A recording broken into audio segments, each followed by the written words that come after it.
You are in the lounge. Okay, it might not look like a lounge, but you know we got some lounge chairs from the actual lounge, so we're gonna go ahead with that. So yes, I am Cynthia Lashawn with the one and only Miss Blaydes. Yes. Dechana. People will be mixing up her name, but it's Dechana. Okay. Do you get a lot of people that mess up your name? Absolutely, all my life. But I think I'm used to it by this time. But you know, when I make it to that status where I'm in like papers and stuff, like there's no possible way you can mess up my name if I'm literally saying Dechana Blaydes. So yeah. So for those who don't know you, who is Dechana Blaydes? I don't like to be the person that talk about myself, but if we had to go based on credentials, as for like now, I'm an author, I'm a speaker, and I'm an award-winning speaker, I'm a mentor, and I'm an author, and I'm an MSU student, and I'm so many other things, like a child of God. I'm really into spirituality. I'm a mentee. I'm a sister, I'm a granddaughter, all of that good stuff, you know. You have a variety that I take pride. Yeah, that I definitely take pride in. So yeah.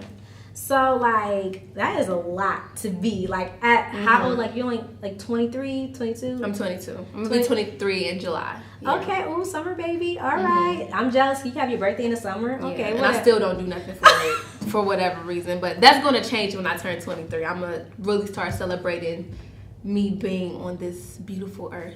So like you done so many things and you just grew up to be this amazing versatile person. So where did you like how was life like growing up? Like where are you from? Because for you guys to know, we known each other ever since our freshman year of college, and I ain't never knew you was not from Detroit. I am from Detroit. I'm definitely from Detroit. I went to school in Belleville.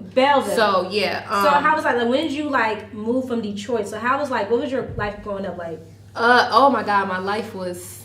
It was a movie. But I went to 15 different schools. People that do know me and know my story know that I've moved around a lot due to like my family's financial instability and my parents being divorced in second grade. So after my parents got a divorce, that is when we moved around a lot.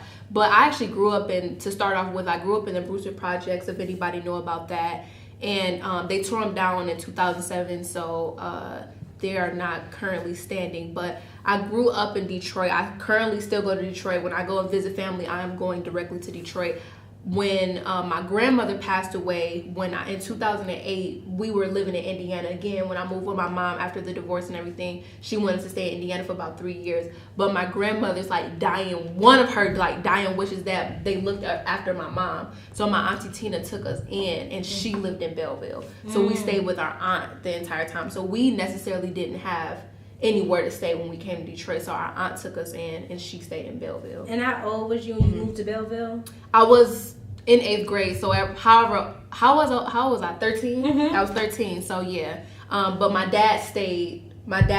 In so we would go to our dad. Me and my brother, we would go to our dad's house in the summertime. So we would always go back to Detroit when we were staying in the Brewster Projects. And then when we moved out of there, we stayed on the west side of Detroit on Indiandale and Davison. When I was 13, so that entire time through high school, when I would go back to Detroit, we were on the west side. So yeah. Okay, first of all, shout out to the west side. Ooh, even though I can't really rep from both sides. So that's like really interesting. So how was it like? I only been like to 3 different schools. You went to 15 different schools. Did that affect you? Oh my God. It affected me. I hated, like I love school, but at the same time I hated it because when I grew up, I was not the most, I wasn't wealthy at all. We definitely used to shop at Salvation Army, which I hated a lot because I'm just like, why are we, I didn't understand finances at the time when I was younger. So we would shop, my parents was like, we got to do what we have to do. And I'm like, all right, I got used to it. But being, not dressing like how everybody wants you to dress, going to different schools, you just bound to get talked about. And after a while, you just get used to it.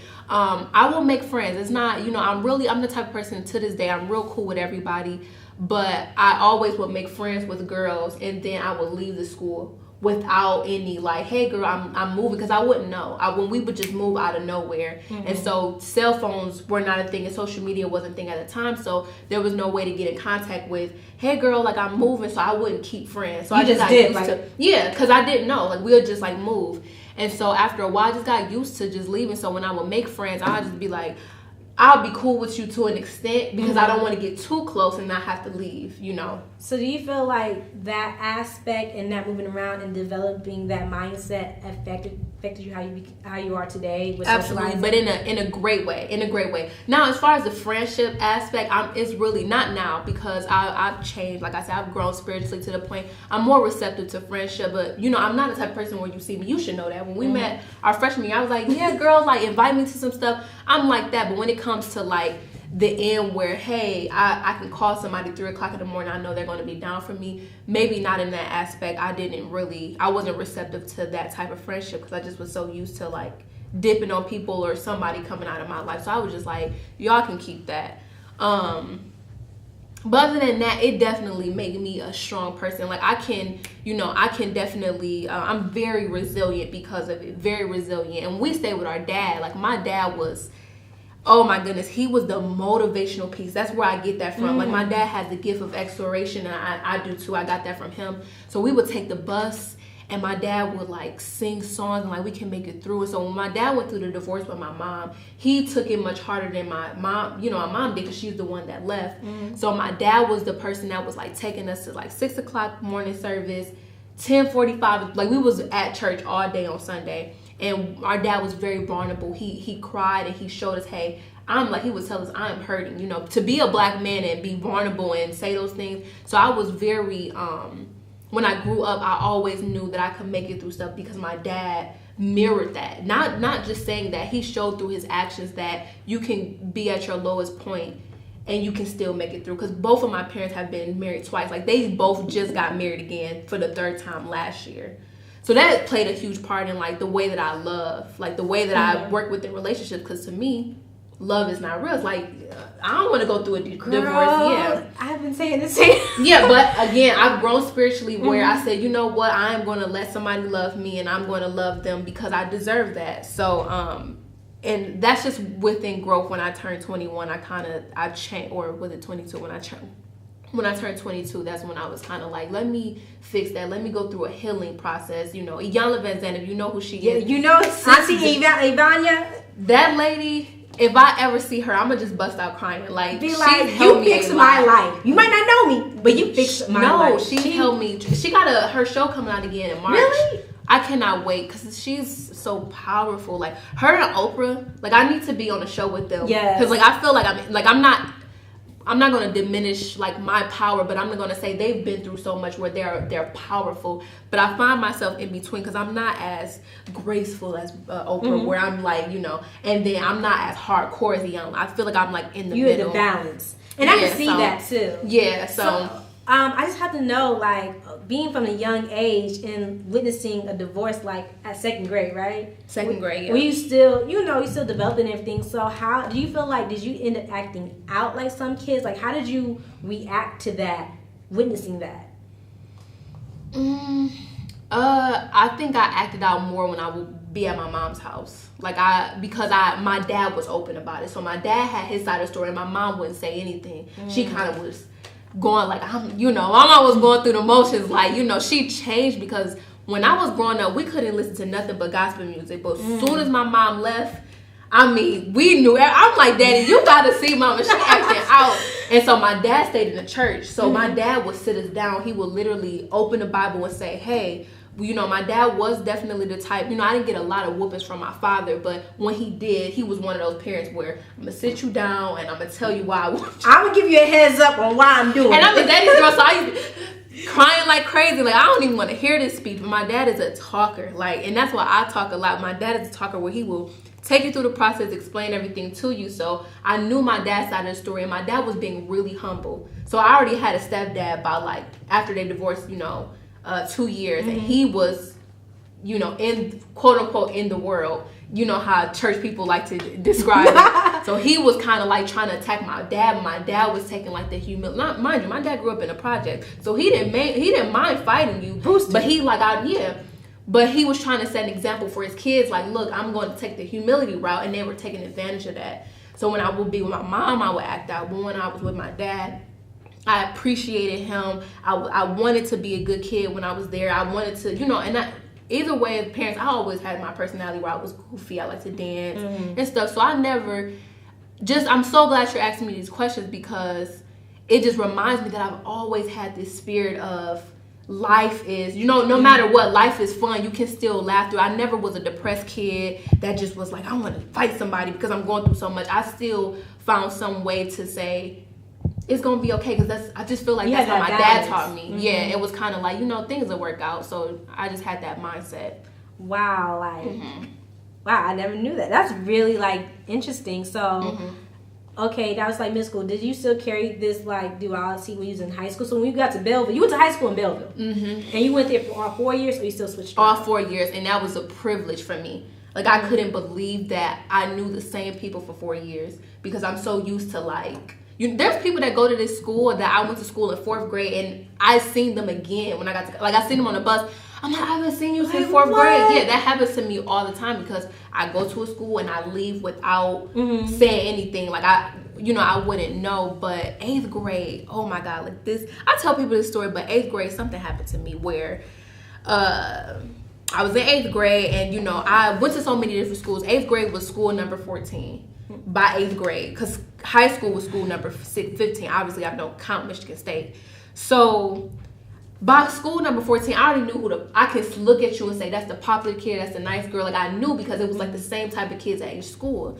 So somebody asked me, a guy I was real cool with asked me, like, yeah, Dechana, why you don't ever sit with us? Even though I was cool with him, I said, because you sit with the popular kids. I don't mess with them. Like, they like to pick on people like me. So I'm going to sit by myself. I don't want to get into that. For some reason, I let him convince me to sit with the popular kids. Mind you, I shopped at Salvation Army. So this day, I had, I was growing in 8th grade, and I had, like, floods, what we call floods. And I can genuinely talk about this story because I'm out here. I'm popping out. Like, I know how to dress. I'm doing very well for myself, but I didn't dress well. I shopped at Salvation Army, and I had floods on. Decided to sit with the cool kids. And this guy just randomly shouted out, like, why are you flooding about? We was in Belleville. If you know what Belleville looks like, everybody there is wealthy. Everybody grew up with the same kids. They got big houses. And so I never invited nobody to our house, because even though my aunt had a nice house, it was smaller than everybody else's. So I would keep to myself or whatever, and I was, like, cool with that. Only the guy that spoke to me knew what my house looked like that, but I would never invite him, in or anything like that. But he just shouted it out, and, like, I'm talking about 2 whole lunch tables busted out laughing. I was distraught, because I was already used to getting talked about, but, like, not to that capacity. I tried to hold my tears, and I go to the bathroom, and as soon as I get to the bathroom, like, my eyes are, like, bloodshot red, because I'm just so angry. And at the time in 8th grade, I was, like, on this spiritual path where I was, like, really trying to, like, speak in tongues, trying to get to know God. And I remember this vividly. I remember looking at myself in the mirror in the bathroom and, like, God, why do you keep letting this happen to me? And I was just so upset. And I just told myself in that bathroom, I said, never again. Like, I'm like, I swear on everything, I am going to prove everybody wrong. Ever since then, can't nobody tell me nothing. I'm sorry. I have my mistakes. Kanye West, bro. Yes. I love him. That's crazy. But, like, honestly, like, I make a lot of mistakes. And like you was telling your friend, that I am a down-to-earth person. I would tell somebody, I don't think I'm perfect. If you ever meet me, I'm a down-to-earth type of person. I don't drink and I don't smoke, but I don't disassociate myself from certain people. Like, I'm real cool with everybody.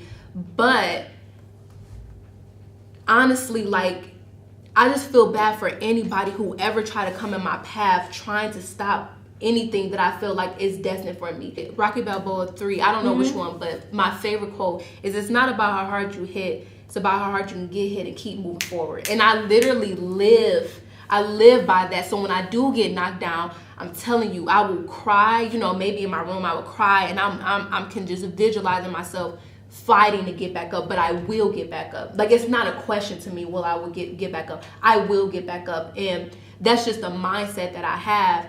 And so it was literally that moment in 8th grade where I said, y'all got me messed up now. Okay. Because I'm like, it's something about me. At the time, I'm like, it's something about me that I keep getting attacked. And I don't think it's just because I don't wear the best clothes, or I don't come to school. I was a town boy too, so I didn't really care about my appearance as far as a woman. So, and I've been through stuff in college. People be trying to knock you down, and I don't understand. Yeah, and I just be like, you know what? I still have to fight to get back up. And now at 22, It's no way. You might see me, stumble just a little bit. But you might see me shake me up just a little, but trust and believe I'm going to get back up, and it's no question about it. So that's my experiences, have helped me to come to this moment, So yeah. I'm just curious about the younger Dechana. Mm-hmm. So and put one sentence each phase. In one sentence, how do you describe elementary Dechana? Elementary Dechana, I was smart.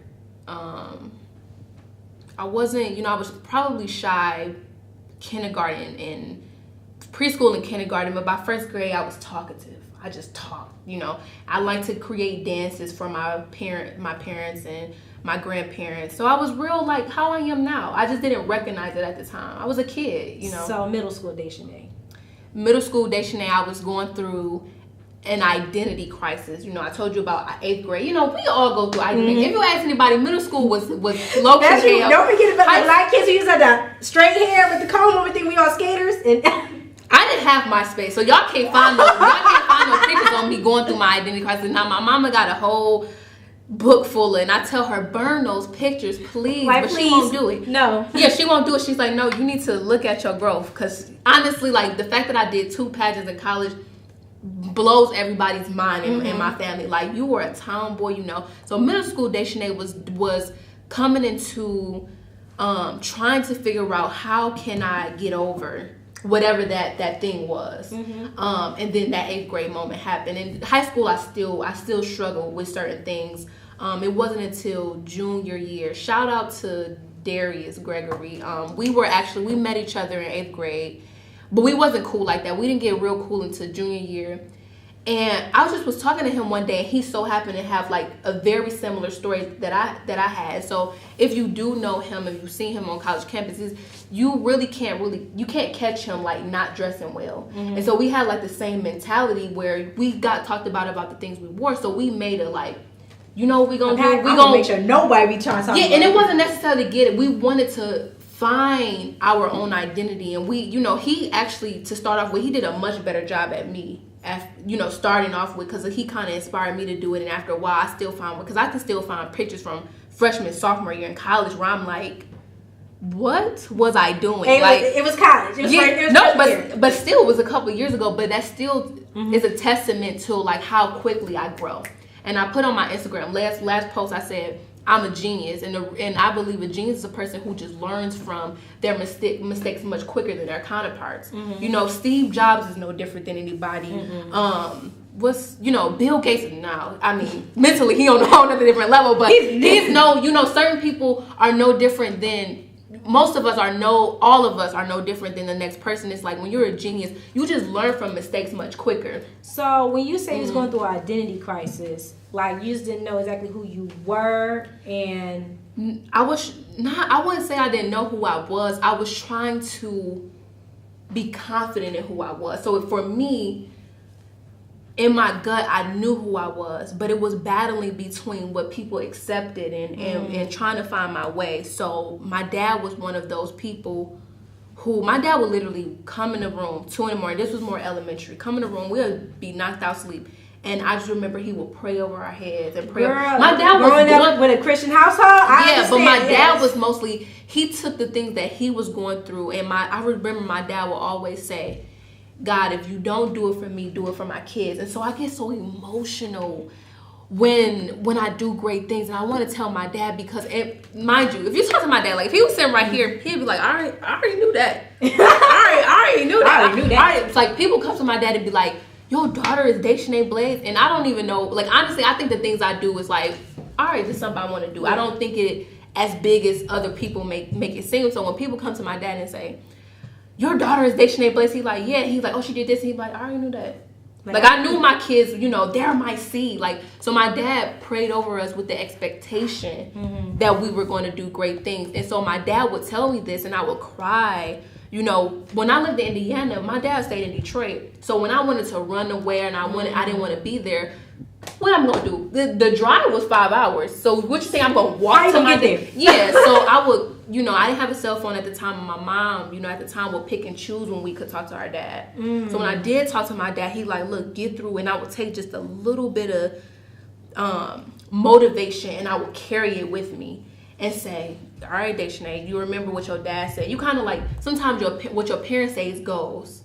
So when you're growing up, your parents say, oh, this pot is hot or whatever. And sometimes you got to figure it out for yourself. Yeah. But, you kind of follow what your parents taught you. So because my dad said it to me, it was confirmation. But I had to find it in myself to be like, all right, do you really believe you're great? Do you believe you're really more? So, like, yeah. And then you mentioned that you said you was battling with who you knew you was supposed to be, what other people was telling you. So you was like negative people. What were they saying, and who was the people? They were saying like, oh, you're not gonna be nothing, or what was like? What are you talking about when you say that? Like, how rappers come out and they be like, my teacher told me. I don't really know what people teachers tell. People would say little things here and there. They never was very direct with Dechana, you never gonna be anything. Or it'd be like, that's nice. Or it'd give you that little. But I never talked about my goals loudly. It was more like, people just come and just say mean things. Like, say I came and I was like, girl, this shirt is cute, but you could have did better. It was like subliminal things like this. And just like when we was talking about your friend, your now friend, you wasn't even paying attention to sis, but she internalized you not paying attention to her. So for me, I already felt like I wasn't, much on top of people couldn't get my name right. So for me, that wasn't, at the time. Now you don't get my name right. It's like, no, because we go to Michigan State University, I don't get international students' names right all the time. So I understand that it's hard. And then come on now, my name is Dechana, and my sister's name is Brianna. Brother name is Calvin and Terry. I don't know why my mom decided to get real fancy we're gonna do something special on the second kid and then go back to just regular names. I don't know how to put it. Because I was a tomboy, people kind of like the Love and Basketball scene when she was like, if you do something to your hair, you'll be a little cute, right. Or when the girl came and she was like, oh, your hair look cute, knowing the girl was lying to her or whatever. It was kind of like stuff like that. And so that's middle school Dechana. Now, who was high school Dechana?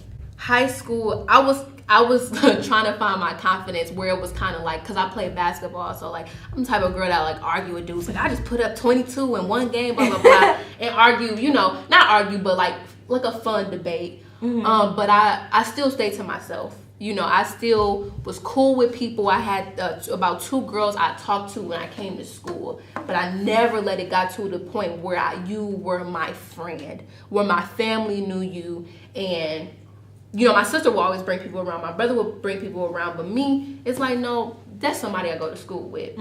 So when I went to school, it was about being in school. I took AP classes. I took honors classes. So it was about, I didn't hang out in the hallway. I didn't hang out and see what people's doing. I bell ring, get my stuff, I go to class. But I wasn't, it sounded like I'm quiet, but people knew who I was. But nobody knew your business. I didn't have any, business. I didn't really have any business. And I didn't know anybody else's business. People come to me now like, you ain't know she had a baby. I'm like, I be doing my own thing. I don't do drama. Like, I would hear random stuff. But my senior year, I worked in the office. And so a lot of people knew me from working in the office after that. Me and Darius worked in the office. So everybody knew us for like, oh, who's kind of challenging the status quo by dressing up every day and working in the office. That was about it. And then that's when I was really coming into my own. Like, I quit basketball. I said, I'm not doing this for real. I'm not about to do this in long term. So let me focus on what I want to do. And we both got accepted into Michigan State University. And we both was like, oh, it's time. It's time. I said, as soon as I get on this campus, I'm effing it up. I don't know what I'm going to do, but I'm going to mess some stuff up. So college always been a goal of yours? Like, it wasn't an expectation in my household. My parents didn't go to college. My mom's in college now, and my dad was in college. Like, he took a break for some time. So they didn't go to college so we're technically first generation. And so my parents, y'all going to college, like, that wasn't a question in my household. It was an expectation. Like, y'all going to school. Yeah, and I used to get, although I moved around to different schools, when I was at a school, I always would get perfect attendance. Like, I always would go to school, like, you sick, here's some NyQuil. And then I didn't like missing school. Because, missing school, you come back, teacher's like, all right, you missed this. I missed school one time, and I said, never again. I don't care if I'm sick. I'm going to have to get up because I'm not about to catch up on this work.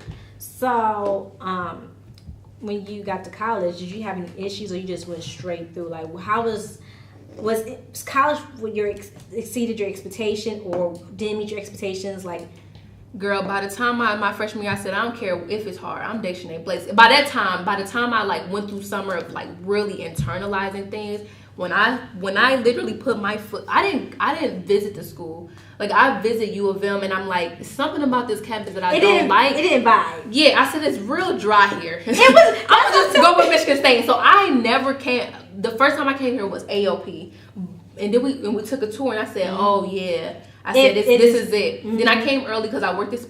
Couldn't stand Spartans, but came early. You did work at Spartans. Girl, yes. I remember now. Jesus, never again. After that, I said, I don't do labor work. I don't do this type of stuff. I'm gonna go work in the office. But for those of you who don't know, Spartans is like a convenience store on campus. Yeah. Hey, if you needed money, if you didn't work in the cafe, you worked at Spartans. And working at Spartans was better than working at the cafe. Yes. But by the time, like, when I stepped foot back on this campus, I took like a long walk. I just walked around by myself because I was here early for Spartans or whatever. So I was maybe here 3 days earlier than everybody else. And I said, oh yeah, I get to, for me, it was a start over. Like, nothing mattered from high school. Nothing mattered in my past. I said, I'm by myself, the money that I made from the office job, I paid for everything. Like, seriously. And when people came to my open house, like family, because I didn't really invite students, like, if I don't mess with you, like, for real, I don't invite you to anything. Like, I probably got $100 out of the whole open house, and I used that money plus the money I saved, and I bought everything for my room. Now everything is my responsibility. It's no more blaming anybody for anything. Everything is my responsibility. I'm by myself. So yeah, me 4.0 my first semester here. It's like people throw around tunnel vision, but like, no, when I say tunnel vision, I don't care what everybody else was saying outside of that. Then I did the pageant. Like, I was trying different things. I was very involved in the business college and the organizations. So it was easy for you to adapt to everything. Because for me, in my mind, I don't have a choice. It's either do. There was no or. There was literally do. Like, it was literally nothing else. And then after that, I began to grow. I did the RA, sophomore year, RA, Miss Black and Gold. I cried with Miss Black and Gold because I was still a tomboy. So, like, when we was in practice, like, oh, Dechana, you got to walk like this. I'm like, I don't want to walk like that. Like, I didn't want to wear rings, like earrings or anything like that. So the fact that I won was like, it wasn't the competition. It was like more than that. And I'm really thankful for the opportunity. I'm thankful for all the opportunities I had on this campus for people to notice me. But that's not why I did it, for people to notice me. It just so happened. Yeah, it just so happened that I got notoriety out of it. That's really it. But other than that, I did it for myself. So it sounded like your first 2 years was just lit. Like, first, I remember you was everywhere freshman year. Doing the most. And then sophomore year, you was, and I remember when we was talking before we started recording, you said, like, sophomore year was your busiest year. RA. And then what happened junior year? Junior year, you kind of just, like, chilled out and everything. Junior year, you said RA? I was more, Were you still RA junior year? Absolutely not. You know how that goes. So, So, junior year, I read a book called, before I hit my junior year, I read a book called 7 Habits of Highly Effective People. Yes. Changed my life because it talked about not managing your time, but managing your priorities. So, when I gathered all my priorities, going to certain things I used to go to and showing my face, those were not priorities to me. It didn't fit into my purpose or my mission statement at the time. So, it was all about being at the time, I was just the vice president of National Association of Black Accountants. It was, did I do the case competition my freshman? Yep, I did a case competition. I did Toastmasters speaking. I started to do impactful things. Not, hey, I want people to see me. And that, at the time, it wasn't my purpose. Eventually, it was like, oh, let me show my face because people expected me to be there. Yeah. Now it's like, no, if it don't fit in this mission statement, then it ain't got nothing to do with me. Okay. And so I saved a lot of time. I did well with my grades as I expected to do. I picked up my minor, AAA, which definitely played a huge part in my Black identity. I wish I learned that in high school, and it would help a lot. And for those who don't know, AAA is American and African Studies. Some people say Africana because they want to be extra. So junior seemed like the more after the book, like shift your mindset. The book came out of nowhere, to be honest. The book was like, but that's one of the good book. I read it in high school, and it really, I didn't finish it because it was in the library. But I remember just looking over it, and it really, I feel like at the time, it really gave me enlightenment. And I was just like, wow, like, that's a book I definitely recommend reading, especially her book. We're going to get into that later. But, so yeah, junior year, you just start being more manageable of your time, and then we get into your senior year. Not necessarily time, my priorities. I was already good with time management. I was good at that, was priorities. What matters, you know, and part of that meant family. That's why I mentioned I'm not just an author. I'm a daughter. I'm a granddaughter, because those are the roles that I play in my life that actually mean something. Not somebody who show up as somebody event to be seen. That's not a priority at all. So therefore, if I got the time to show up, I'll do it. But if I didn't get these things done, then everything else gonna have to wait. So then, what happened? Then you got to your senior year. Senior year, because my junior year I was mentoring students, like seriously mentoring them, where I would literally meet up with them every Wednesday and focus on healing space. We used to do this healing space for like 15 minutes. Everybody could just vent about what was going on in their life, and then we would tackle certain things like leadership, family relationships, and stuff like that. And then after a while, you know, people go through ups and downs. So when you mentoring 10 students, you going through 10 different roller coasters with students. So I started to get frustrated with them. And I'm like, look, y'all, either y'all going to be dedicated or you're not. But everybody wasn't on this, like, mentality, even though that's what the group was created for. So I said, okay, I need to impact more students. And I said, oh, I got to put in a book. And that's how the book came about. Because at first, somebody was like, oh, Dechana, you're going to be author. Like, people think I'm going to get my PhD. But little do y'all know, I'm not going back to school after this. I'm not getting my master's. Okay, but I do have to ask this. If somebody offers you, I will pay your grad school as well. Why? I'm not. You know what's crazy? I want to give me the money for something else. I legit thought, like, she's going to go to grad school. She's going to get her PhD. Everybody always used to, when I would come, people would meet me and already have, like, what they think I was going to do. So people thought I was going to get my PhD. And people thought I was going to join a sorority. Like, a lot of things people thought I was going to do. And I'm just like, no. Again, back to what is my mission statement, not what's everybody else's. So somebody told me that I was going to be an author. Now, this was like a mentor, and I was like, I ain't got time to be an author. And then the author thing came about. It wasn't, I don't do these things for credentials so people think I'm a great person. It literally fits in my purpose and my mission statement. So, yeah. So, like, what was a pivotal moment where it's just like, I'm going to start writing on this book? What was, like, a pivotal moment? Like, let's get this started. I'm going to do this. Honestly, when I just made up in my mind that I was going to do. And when was this, your junior year or senior year?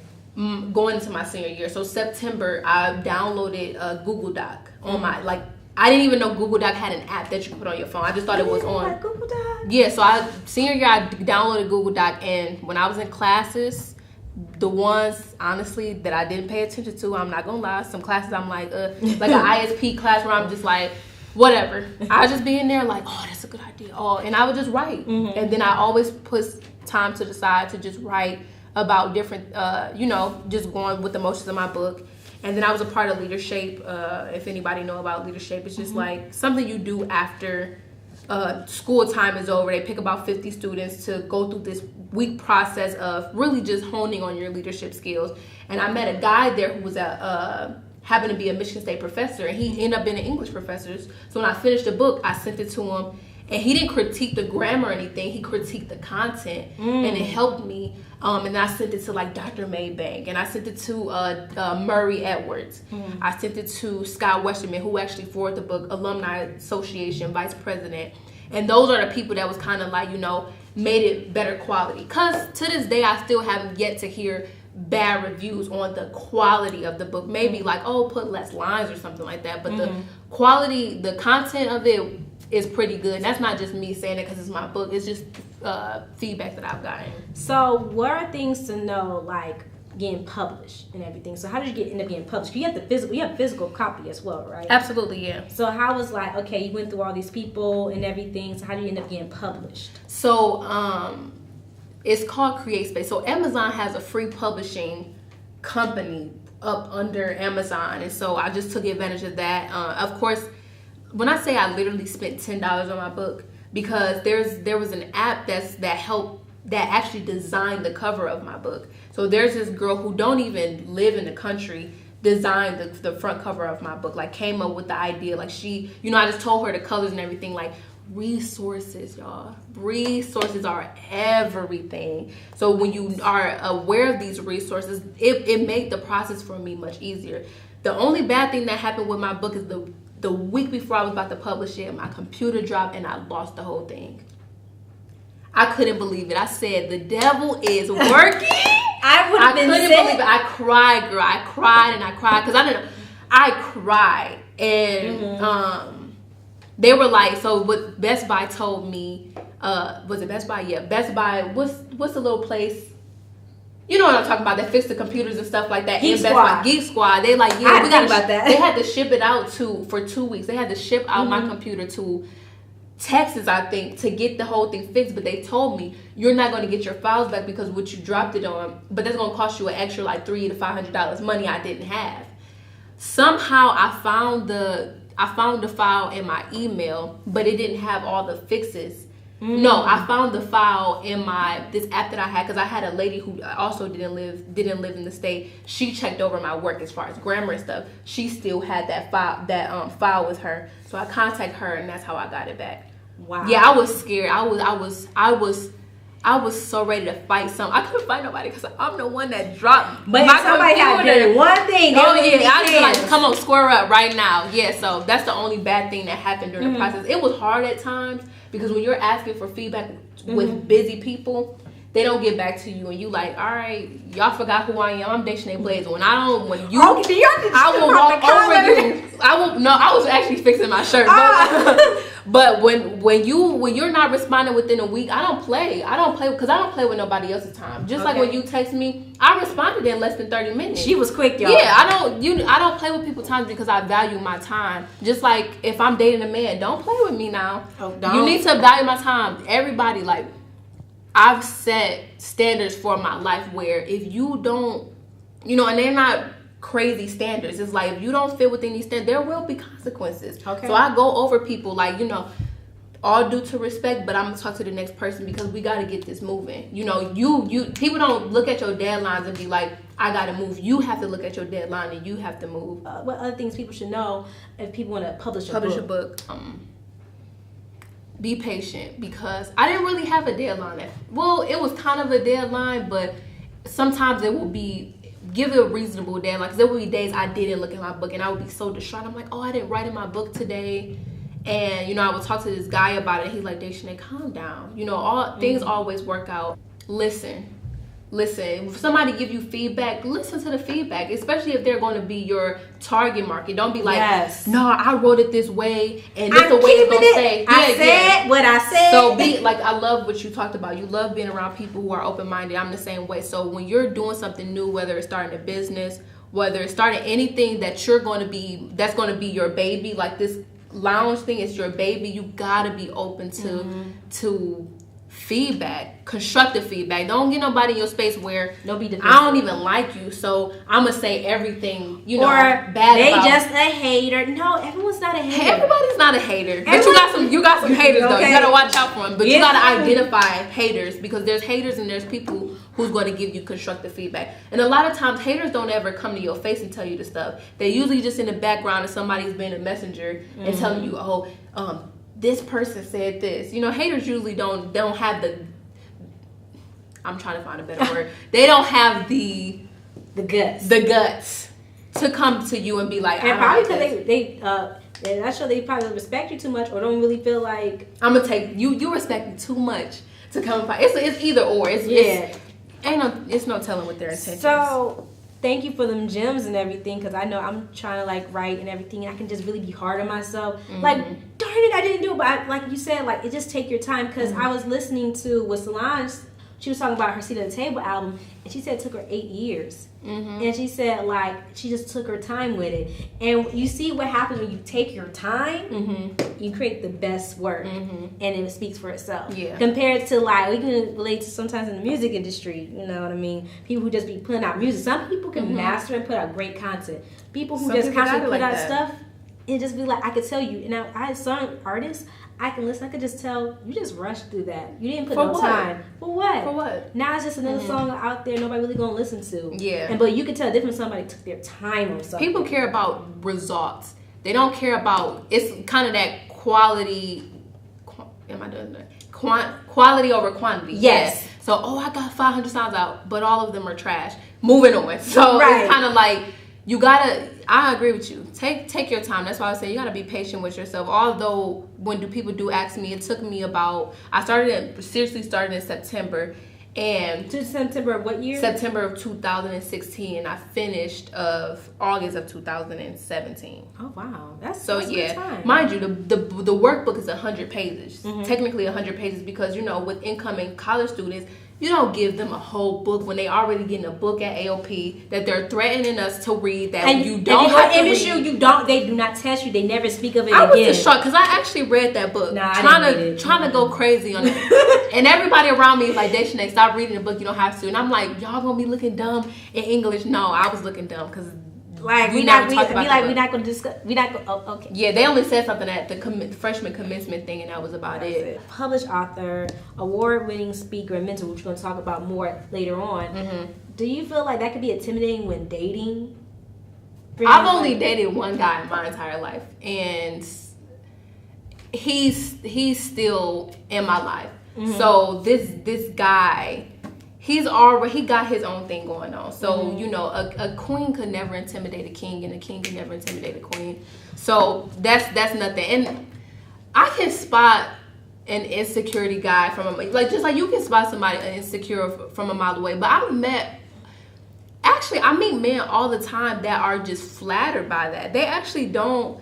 From my experience, they don't get intimidated. Mind you, I'm more attracted to older men. So I've never really talked to guys my age. So they be really into stuff. Like they really love that. So yeah. I mean, it is different. It definitely is a difference talking to an older guy compared to a guy your age.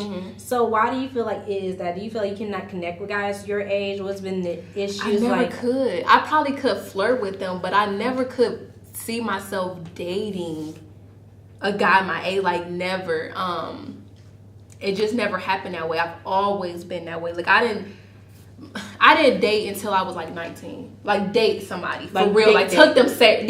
I've been on dates before, but I didn't date someone that I took them serious until I was 19. So, but guys, they were never my age. Like I just always been that way because I just matured very quickly. Mind you, when my parents got a divorce, my dad literally said.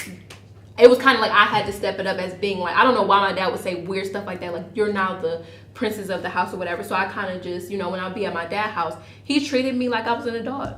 And it didn't damage me. It was kind of like, just me and my brother. So I didn't have to take care of my brother. It was more like, we good. We walked to school, even living in a project. We walked to school. We was good. We had a key. Like y'all straight. We were straight. Like our dad set high expectations for us, and it was kind of like y'all good, So one thing I like that you have so much insight and knowledge and everything. You say like you could spot some trash a mile away. So for our trash. So for our young queens, being out here and everything, what are certain signs you feel like they should know, or things you have peeped and be like, oh no. Sweetie, we all can. Women can. No, because some can't. No, they just be acting dumbfounded because everybody has intuition, and women, most importantly, have a strong intuition. We just choose to ignore it. I've ignored my intuition plenty of times, and it has never done me any justice. I would say that. I mean, yeah, there may be some women like, I've heard some women say some really crazy things. I'm not perfect with relationships. Like to this day, I'm probably not going to give relationship advice because when I say I am still learning. Like I'm learning, so I'm not the one. Like I can talk to you about my experiences, but I'm not the one to be like, girl, you shouldn't do this. Girl, you shouldn't. Like a girl. You've met women where they left they dude and they get to crying about it, and then as soon as they go back to him. Don't be that friend that be like, are you stupid? Because if you ever like the guy really bad or love them, you know how hard it is to not go back, depending on what it is and what it is that you're going back for. So I just say when we're supporting our fellow sisters, to be more supportive and understanding if you have that experience. Because back in the day, 18, I could never talk to somebody about a relationship because I didn't really care for him, So. And I definitely like when you was talking about, I don't believe in love. I'm going through that. I don't know. I say it don't exist. I didn't believe in love. I didn't. I believe in. I don't know about any arguing. I don't know about any of that stuff until I got older.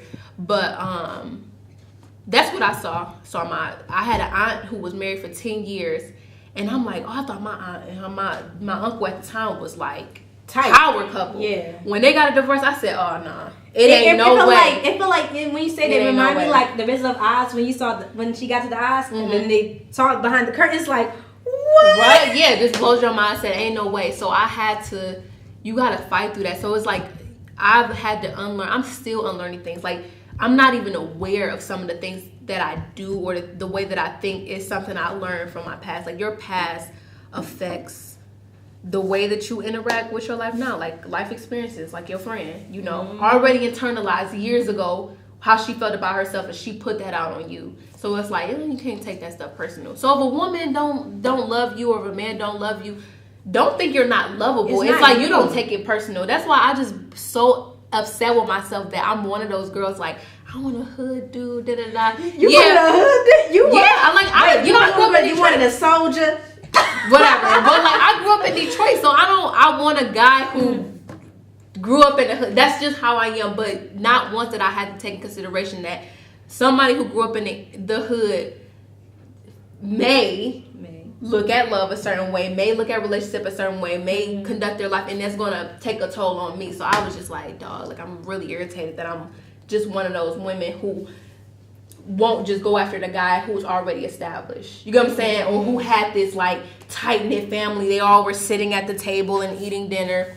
I just don't find myself attracted to it. Even though I think it's a wonderful thing, I just want somebody who relates to something that I've been through. You know, I've talked to guys who parents always been together, so when I say things like, oh yeah, they be like, what? You know, that doesn't make sense to me. It doesn't make sense to you because that wasn't your world. See, that's what I love. Like you always have so many gems, and I can see why that make you a mentor. Did you become a mentor because did you have a mentor when you was younger, or my first mentor was DeAndre Carter. First ever mentor. I didn't even think I knew the word mentor in high school. Like I don't even think I heard that word, but he was a judge for Mr. Black MSU because he was the first person that won. So he became your mentor sophomore year?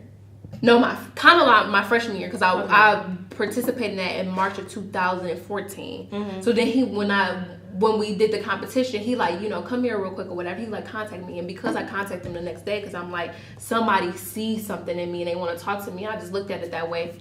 I just would pop up at his office and it just turned into like mentorship because I was hungry for somebody to take me up under their wing, and so I was privileged to have him as a mentor because he actually was a mentor. He actually somebody that would contact you, check on you. Hey, here's this video. Watch what TD Jake said. That helped me grow.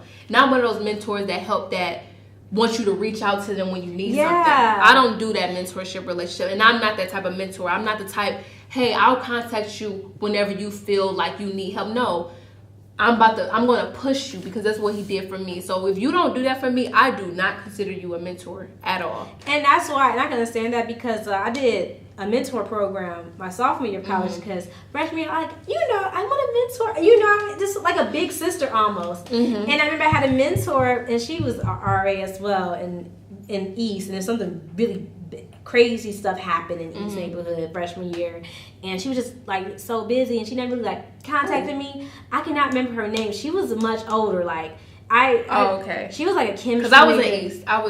I was no, not my freshman year though. Never mind. But no, that was freshman year though, and I just remember like she never really contacted me. I lost her number, and I just like wow, and I really felt like I would have loved to have somebody on top of me, you know, just making sure I was good. So when I had my chance to be a mentor, I remember I reached out to my first mentee. Shout out to Staria. And like having a mentor really helps, especially when you experience from not having really one to having one. So, but what did you feel like you gained from having DeAndre as a mentor, and how did that inspire you to become a mentor? I think I was more inspired to become a mentor through being an RA, like having all these girls on your floor who just was like willing to run to your room. Cause I mean, it was like from what resource should I go to, from girl, let me tell you what happened with this or whatever, and I just absolutely loved it. That's where I got the inspiration from, not necessarily him being my mentor, but him being my mentor was more of a having somebody I could relate to, because DeAndre speaks, you know, and he was looking beyond the university. You have advisors who can turn into mentors and stuff like that, but a lot of times when you meet people at your university, administration are thinking in the university paradigm. Yes. DeAndre knew the university, but he's seen entrepreneurship. He's seen millions of dollars. He saw beyond He it. saw beyond that, and I needed somebody. To this day, it's really hard to see somebody because, to me, this is not to take away from anybody who wants to be a PhD student, but to me, I still want to look beyond being, you know, going back to school, going back to get my master's or whatever, because I'm, one, in my field, going back to your master's is to just get higher pay. Maybe $15,000 more. I said, look, y'all offering me $75,000 a year and I'm trying to make $75,000 in a day. You get what I'm saying? Or $75,000 a month. So me, when you tell me that, I'm looking beyond you. Because you, and that, it's nothing wrong with it. There's nothing wrong. When people do that, it's absolutely nothing wrong with Dechana Blaydes. My mission statement says, I'm going back to my mission statement. That's what I'm looking at. And I feel like that's so difficult to stay true to yourself. Especially, you know, other people means well, but just like, you know, they mean very well. And it's just like, I have a family member that want to go to grad school, and I support her, and I love that you're doing it. That's something you want to do. And somebody asked me, do you want to go? No. I love school. Look, I'm waiting for honorary. So when y'all give me my honorary PhD, that's what I'll be waiting on. So. Yes. And it's just like, you know, and I feel like I never ever want to do something where I feel like, no. And I feel like, and I tell myself, like, if I can't even write a sentence of why I want to go, why I want to do something, then I shouldn't be doing it. Because it's going to make it even harder. It makes it even harder when you don't have no so it's the same thing with corporate. That's what I learned. Like, when I didn't find the work meaningful. And that's not just me. A lot of times they say millennials, we like to do meaningful work because that's just, we don't want to be at work